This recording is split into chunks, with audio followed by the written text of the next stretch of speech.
Gujarati drape is a popular style which helps you hide a bit of the belly fat as it covers the front while showing off a beautiful pallu.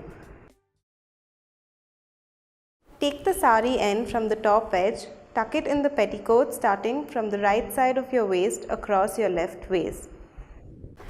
Then take the pallu section of the end drape and make pleats of the whole width in 5 to 6 inches. Gather them firmly with the top border as the first pleat. Hold the pleats in vertical and bring them around your back from the left side to the top right shoulder. Secure the pleats at the shoulder with a pin. Pick up the border edge and pull it across your left side and tuck it to your waist.